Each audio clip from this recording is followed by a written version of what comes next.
This is the first video I'm recording in the year 2022, so a very happy new year to all of you. My wish for you this year is that you get your required IELTS band score. I also hope that you're able to accomplish all of your personal goals.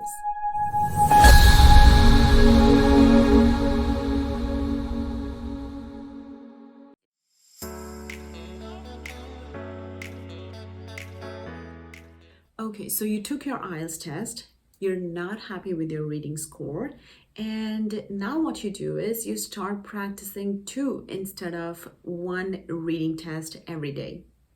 You retake the test, but your result doesn't show any improvement.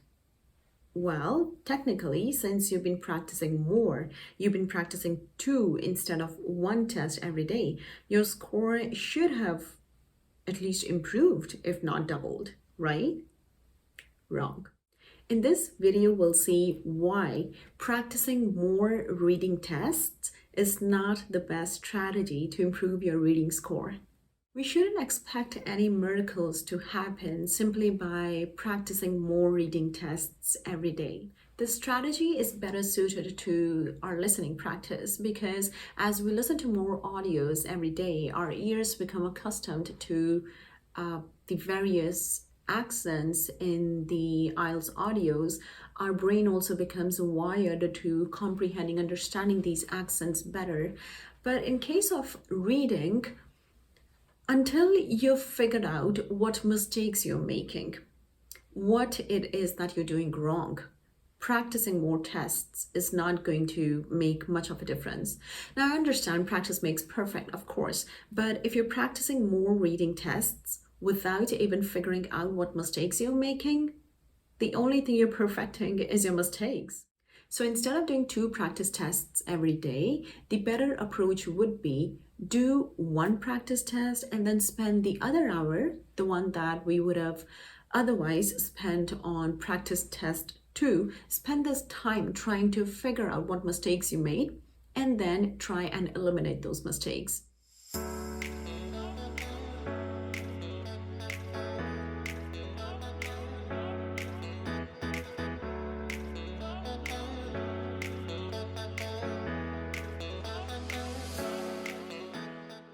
Some students are simply not able to complete their reading in time.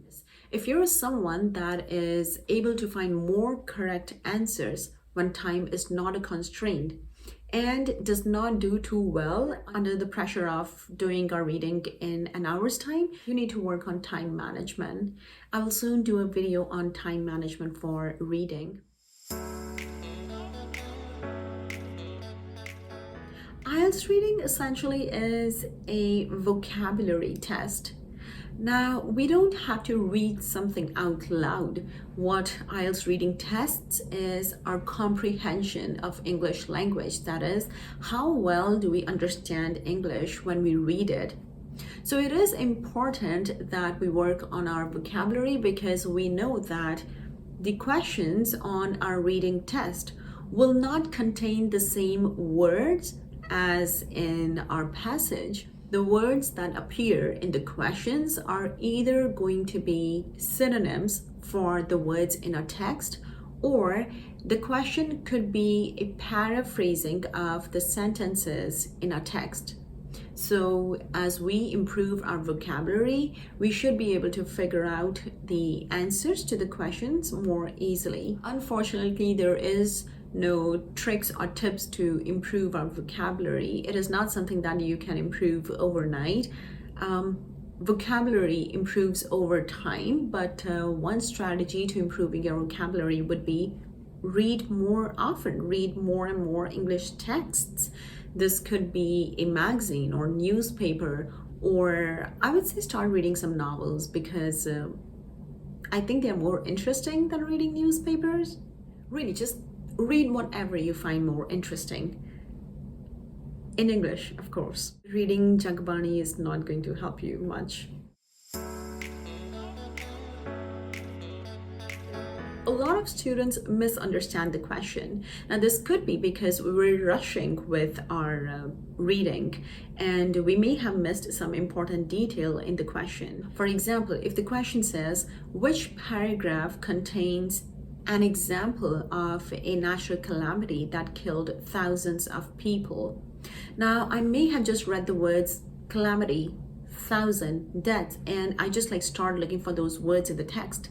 And I did not even care to read that one important detail in the question that said, which paragraph has an example of such a calamity? So my answer will not be the paragraph that contains words like natural calamity, thousand, death. No, of course not. It is going to be the paragraph that has a specific incident described. For example, a paragraph that talks about a tsunami that occurred in some town and that killed these many thousands of people. So here I'm supposed to look for that specific information, an example of a natural calamity and not natural calamities in general.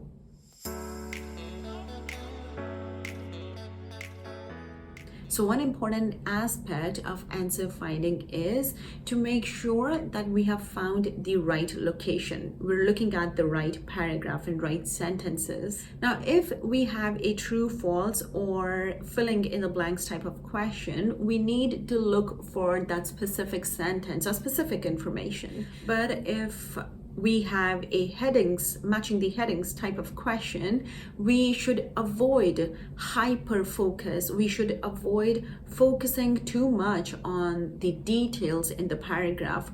There we should be able to read our paragraphs for the gist. There we need to figure out the central ideas of the paragraph. Again, I'll make a video where we'll discuss matching the headings type of question and we'll discuss what strategy to apply there. It is so common for students to make mistake by just not transferring the answer correctly. For example, now we may have found the answer in our text. Let's say the answer is machines.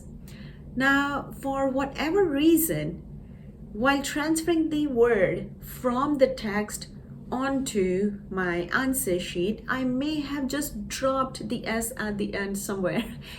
I know, I understand, it sounds silly, but trust me, it's very common. I see students do this all the time. Make sure you read the instructions carefully, see how many words you're allowed to write, see whether the question asks you to answer the question with a true, false, or a yes, no, and answer accordingly. And please don't make spelling mistakes in reading. It is so unfortunate that we did manage to find the answer right, but just did not get the spelling right. Just did not copy the spelling right, because that is literally what we're doing in our reading test, simply copying the word, unlike listening, where I understand if you did not know the spelling, but in reading you simply have to copy the spelling from the question paper. Guys, please. Now I'll soon make videos on different question types for reading, and I will also make one on time management for reading, which is such a huge challenge for a lot of my students.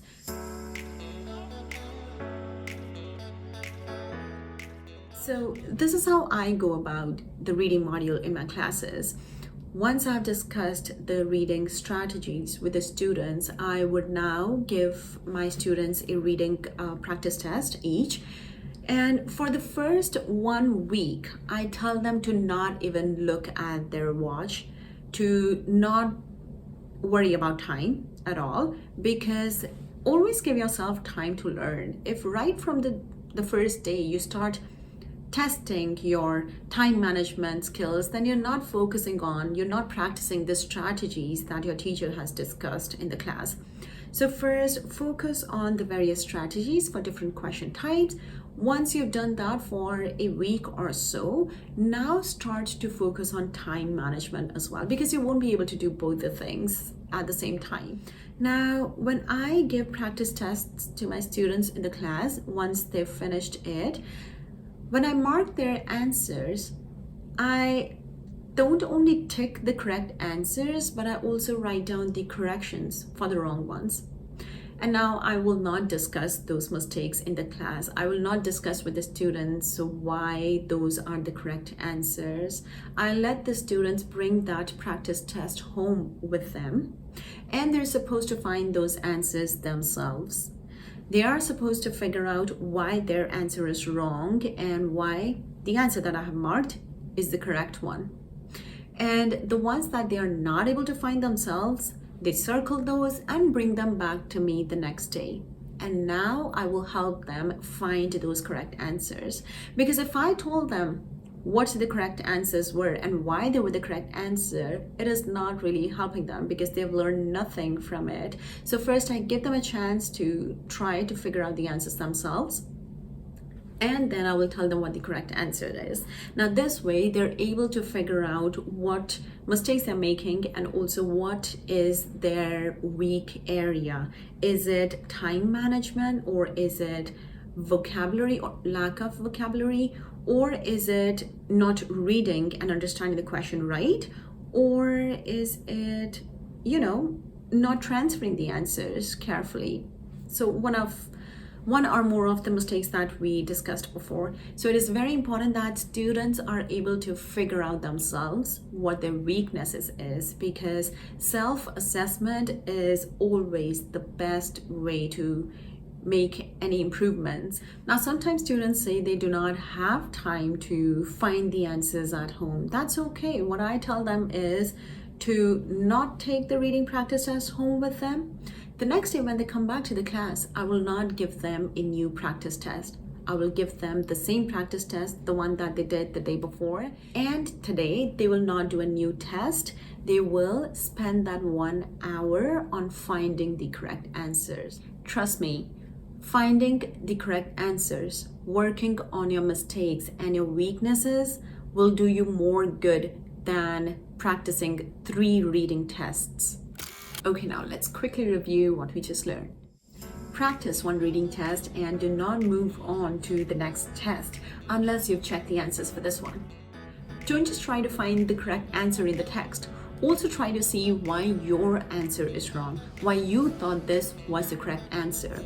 This is how you'll be able to figure out what your weak areas are. Is it time management, or do you need to improve your vocabulary, or do you need to read the questions more carefully, or you need to work on your answer location finding. And I'll also try to figure out what are the question types that you find more challenging. Is it the true false not given type of questions, or is it matching the headings? Because once you figure that out, you should be able to spend more time on that specific type of question. I hope you found this video helpful. If you did, please consider subscribing to the channel and also like and share the video with your friends.